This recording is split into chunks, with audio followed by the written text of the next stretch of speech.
माता अन्नपूर्णा का यह व्रत मार्गशीर्ष मास के कृष्ण पक्ष पंचमी से प्रारंभ होता है और मार्गशीर्ष शुक्ल षष्ठी को समाप्त होता है। ये उत्तम व्रत 17 दिनों का होता है। इस व्रत को करने से आयु, लक्ष्मी और श्रेष्ठ संतान की प्राप्ति होती है। अन्नपूर्णा व्रत के प्रभाव से पुरुष को पुत्र अथवा धन आदि का वियोग कभी नहीं होता। जो इस उत्तम व्रत को करते हैं उनकी श्री लक्ष्मी सदैव बनी रहती है। तो चलिए इस कथा आरंभ करते हैं।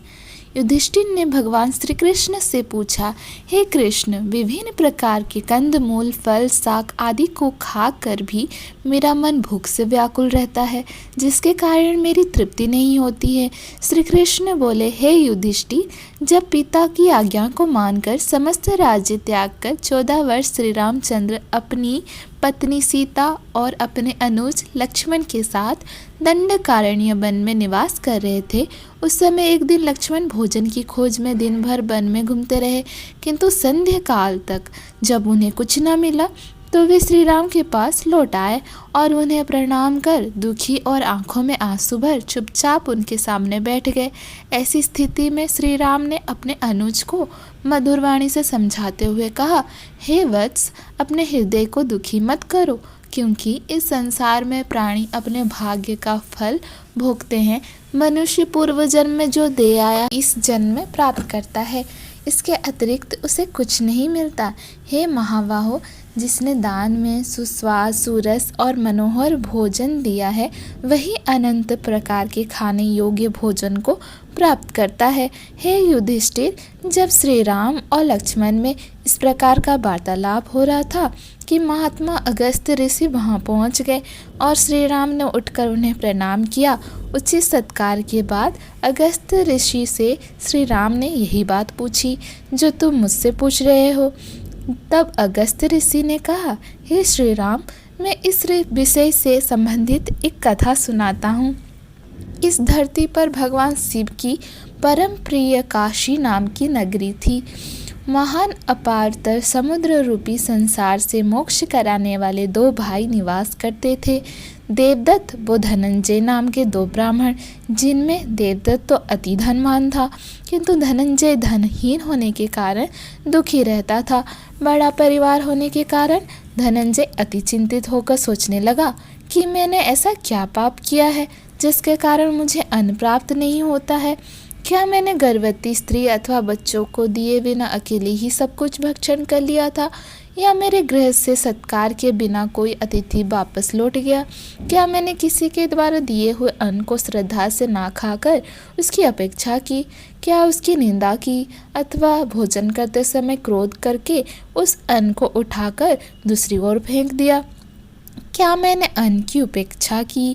क्या मैंने किसी के द्वारा प्रदान किए हुए अन्न को बिना तृप्त हुए ही अहंकार से त्याग दिया, जिसके कारण मुझ कुटुंबी को प्रतिदिन ही अन्न दुर्लभ हो गया है, जबकि पूर्ण भोजन योग्य अन्न प्राप्त करने के लिए मैं दिन रात अधिक परिश्रम करता हूँ।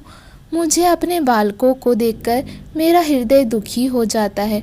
जब धनवान लोगों के बच्चों को अच्छा भोजन खाते देखकर मेरे बच्चे उनसे भी मांगने जाते हैं। खाली हाथ मेरे घर जाने पर भूख से मुरझाए हुए मुख वाले मेरे बच्चे जब मुझे टोटलते हुए अन्न की खोज करते हैं तो उनकी दशा देखकर मुझे ज्वर चढ़ जाता है।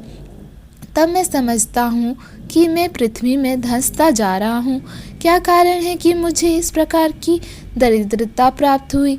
क्या मैंने समस्त क्लेशों व कष्टों का नाश करने वाले भगवान विष्णु का सदैव पूजन नहीं किया? क्या मैंने स्वर्ण एवं गौ का दान नहीं किया या एकादशी का व्रत नहीं किया? क्या क्रोध में आकर अपनी माता को कठोर वचन कहे या पिता की निंदा की अथवा स्त्रियों के विलक्षण रूप को देखकर उनकी निंदा की? क्या ऋतु काल में मैंने अपनी पत्नी का त्याग किया या अन्न ग्रहण करते समय उसे कठोर वचन कहे? कहीं मैं सदा दूसरों को झूठा कलंक ही लगाता रहा या दूसरों से निस्ता व उनसे हिंसा करने पर तत्पर रहता था? क्या मैं सदैव लोगों से झूठा द्वेष रखता था या उनसे वाद विवाद किया करता था? मैं बड़ा विद्वान हूँ, किसी से क्या कहूँ? क्या मुझ में ऐसा अभिमान था या बेकार की प्रतिज्ञा लिया करता था? इस प्रकार चिंतित ब्राह्मण धनंजय ने एक दिन मणिकर्णिका घाट पर स्नान किया और भगवान शिव को प्रणाम कर मुक्ति मंडप में बैठ रुद्र सूक्त का पाठ करने लगा। इसी कार्य में पूरा दिन व्यतीत हो गया। रात्रि में कुशा के आसन जमीन पर बिछाकर अपनी दरिद्रता का चिंतन करते हुए भगवान शंकर पार्वती का स्मरण करते कर ऐसे ही सो गया। उसे स्वप्न में एक अति मनोहर जटाधारी ब्राह्मण दिखाई दिया और उस ब्राह्मण ने धनंजय से कहा, हे धनंजय, प्राचीन काल में कांचीपुर के राजा का शत्रुमर्दन नाम का एक पुत्र था। जब राजकुमार शत्रुमर्दन को उसके पिताश्री ने राजकुमार बनाया तो उसने अपने मित्र हिरम को राजकुमार ने अपने ही तुल्य कर दिया। एक बार राजकुमार अपने मित्र हिरम के साथ वन में शिकार करने के लिए गया। वहाँ उस राजकुमार ने अनेकों सूकरों, भैंसों, गेंडों, भेड़ों तथा खरगोशों का वध किया। अति प्रसन्न होकर अपनी सेना के साथ वो राजकुमार शिकार कर रहा था। कुछ क्षण विश्राम करने के उपरांत भूख प्यास से व्याकुल उन दोनों वीरों ने कुछ मुनि से जल के लिए पूछा। मुनि उन्हें अपने आश्रम पर ले गए और वहाँ उन्होंने अपनी थकान को दूर किया। जब उन्होंने स्नान करके जल पी लिया तब मुनि ने उन्हें खाने के लिए सावा का सत्तू दिया। उच्च वृत्ति से प्राप्त पितरों, देवताओं व अग्नि को अर्पित करने के पश्चात उस बचे हुए सत्तू को प्राप्त कर बुद्धिमान राजकुमार अति प्रसन्न होकर हृदय से उसका भक्षण करने लगा। किंतु वो राजकुमार का मित्र हिरम, जिसने कुछ दिन पूर्व ही विशाल संपत्ति प्राप्त की, कुमार अति गर्वित हो चुका था। ज्यों ही उस सत्तू को खाने बैठा तो उसने अपनी नाक और भौं को सिकोड़कर सत्तू की निंदा करते हुए थोड़ा सा सत्तू खाया और कहा, इसमें स्वाद ही नहीं है, और उस सत्तू को धरती पर बिखरने लगा। अंत में उस मूर्ख ने उस सत्तू को छोड़ दिया, किंतु राजकुमार शत्रुमर्दन ने धरती पर बिखरे हुए सत्तू को उठाकर खा लिया। इतना ही नहीं, बचे हुए सत्तू को जल में घोलकर वो भी पी गया। इसके पश्चात विश्राम कर मुनि से जाने की आज्ञा मांगी।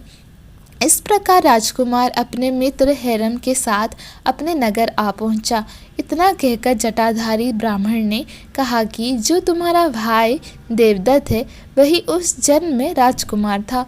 उसने जो धन धान्य से युक्त होकर कर्ण कर्ण से निर्मित मुनि द्वारा दिए गए सत्तू का उपयोग करने से काशी नगरी में जन्म लिया तथा कर्ण कर्ण से निर्मित मुनि के द्वारा दिए गए उसी सत्तू का अनादर करने से वही हिरम तुम धनंजय नाम के ब्राह्मण हो।